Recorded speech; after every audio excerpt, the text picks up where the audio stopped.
Qu'est-ce que vous dites quand on vous pose une question et que vous n'avez aucune idée de la réponse? Ou quand on vous fait deviner quelque chose mais que vous séchez complètement? En général, en français, on dit « je ne sais pas ».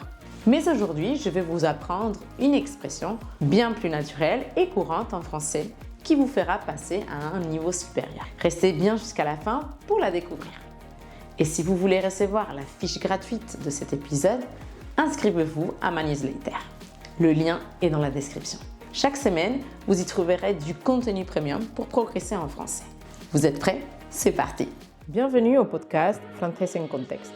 Savais-tu que le français est une langue très imagée? Ça veut dire qu'on parle beaucoup par le biais des expressions idiomatiques. Alors, si tu veux améliorer ton français, voici un nouvel épisode de Français en contexte. Moi, c'est Noé, prof de français en ligne, et aujourd'hui, nous allons parler de l'expression « donner sa langue au chat ». Pendant les vacances d'hiver, à l'école, je suis allée avec ma fille à la bibliothèque pour retourner un livre que j'avais emprunté.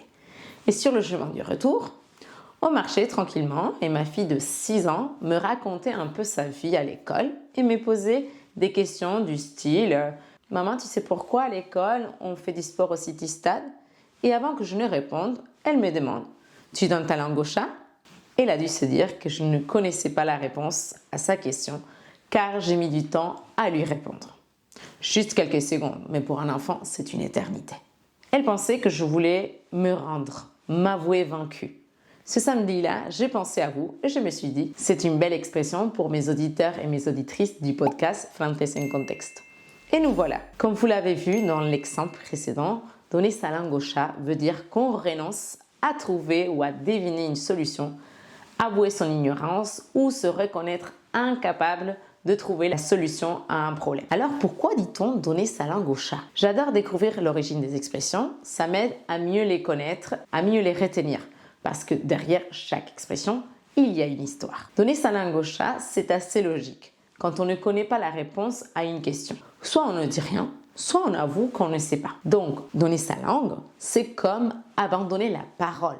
Mais pourquoi au chat? L'expression telle qu'on la connaît aujourd'hui apparaît au 19e siècle. Mais à l'origine, on disait plutôt « jeter sa langue au chien ». On retrouve cette version dans les lettres de Madame de Sévigné, une écrivaine épistolaire du XVIIe siècle. Petite parenthèse historique. Les lettres de Madame de Sévigné sont considérées comme l'un des témoignages les plus riches et détaillés sur le siècle de Louis XIV. Mais revenons à notre expression.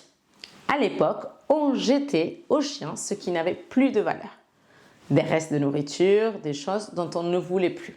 Jeter sa langue aux chiens, c'était donc comme leur donner un organe devenu inutile, puisqu'on ne pouvait plus parler ni répondre. Puis l'expression a évolué.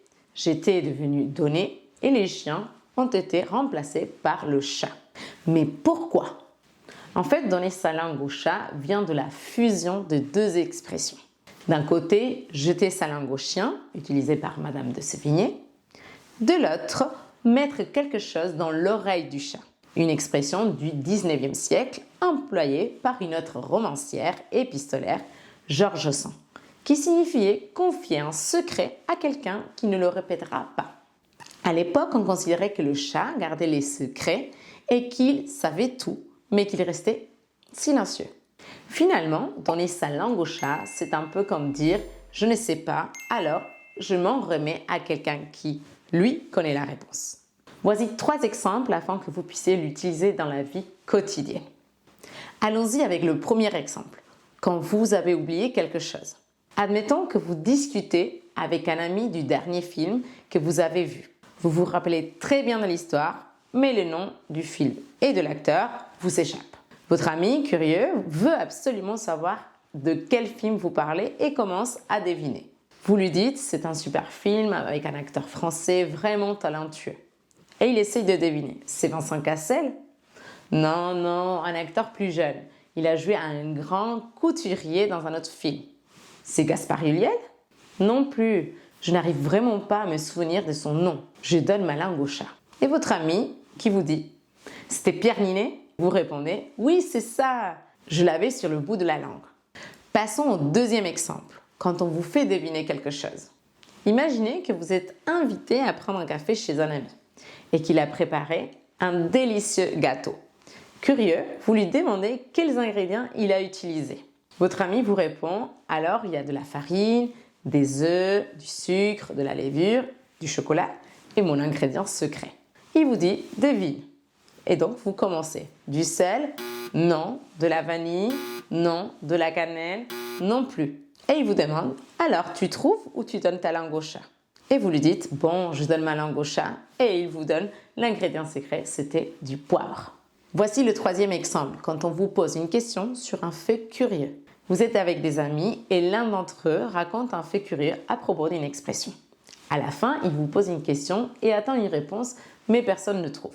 Donc, je vous mets en situation. Il va vous dire « Vous savez pourquoi on dit avoir un poil sur la main ?» Et l'un de vos amis dit « Peut-être que ça veut dire qu'on est trop prudent et qu'on n'ose pas trop faire les choses. » Un autre ami va répondre « Ou alors quelqu'un qui est trop soigneux, qui ne veut pas se salir les mains. » Et il vous dit « Non, non, ce n'est pas ça du tout. » Vous ne trouvez vraiment pas? Vous répondez « Non, on donne notre langue au chat. » Et votre ami qui vous dit « Eh bien, avoir un poil sur la main veut dire être fainéant, ne pas vouloir faire d'efforts. » L'idée, c'est qu'avoir un poil sur la main, c'est comme si on avait quelque chose qui nous empêche de travailler. J'espère que vous avez apprécié cet épisode. Si c'est le cas, pensez à le liker et à le partager avec vos amis et vos proches qui apprennent le français. Je vous rappelle que vous pouvez recevoir la fiche gratuite de l'épisode en vous inscrivant à ma newsletter. Je vous laisse le lien dans la description. Il suffit de cliquer, de rentrer votre prénom et votre mail et le tour est joué.